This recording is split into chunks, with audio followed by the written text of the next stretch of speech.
দেখেন তারেক জিয়া আসতেই না আসতেই যে ব্যাপারটা হচ্ছে আপনার আপনাদেরকে খাল কাটা শুরু হয়ে গেছে। আপনাদের ইউনিয়ন পরিষদের মাধ্যমে এলজিডিতে একটা এখন আবেদন গেছে। ঘেরে সেই বেড়ি আবেদনের সব ভিতরে বলা হয়েছে শব্দে পড়ে যাচ্ছে, এরাই এক করতে কাটতে আর কাটতে যাবে, শুধুমাত্র সরকারের জিয়া খাল জমি হচ্ছে ছেড়ে দিতে হবে।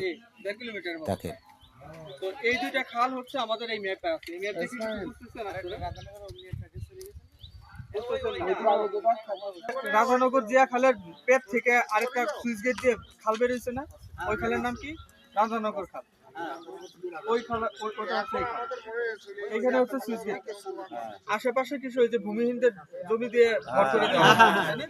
আচ্ছা, ওই সুইচ গেটটা কত সালে হয়েছে, কে করছে জানেন কিছু? না প্রজেক্ট করি না ওই প্রজেক্টে।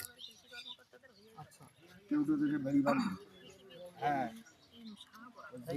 হচ্ছে 78 জিয়ার রহমান মে মাসে মারা গেছে। 78-79 হবে ওই আচ্ছা, পানন করতে এই এই এই যে সুইচ গেট, এই সুইচ গেটটা কিছুদিন আগে আবার সংস্কার হয়েছে। এটা কত সালে হয়েছে?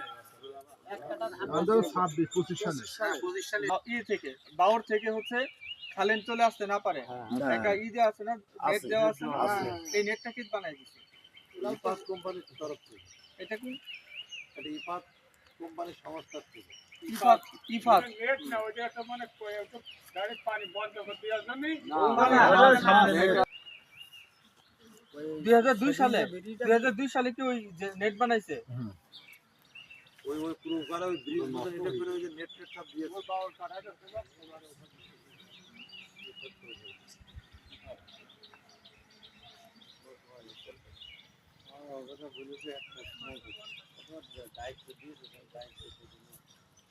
এই যে রাধানগর খালের যে সুইচ গেটটা আছে, এটা এই যে সুইচ গেটটা আছে, এই সুইচ গেটের উপরের দিকে একটু খনন করে দিলে ওই দিকের জলাবদ্ধতা দূর হবে, এটা কি ঠিক?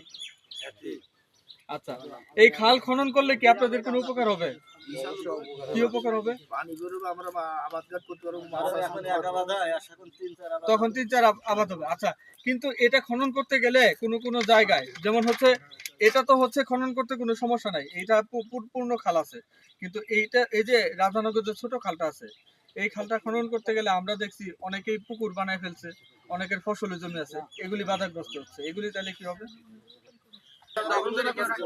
আচ্ছা, ঠিক আছে, সরকারি জমি দখল করে রাখতে পারবে না সেটা এক জিনিস, আরেকটা হচ্ছে গ্রামে কোনো ধরনের আর কি এটাকে কি বলে, কোনো ধরনের ঝগড়া ছাড়া এটা সমাধান করা সম্ভব, যে তাদেরকে বুঝায় বলা যে আপনারা এতদিন ভোগ দখল করে খাইছেন, ঠিক আছে,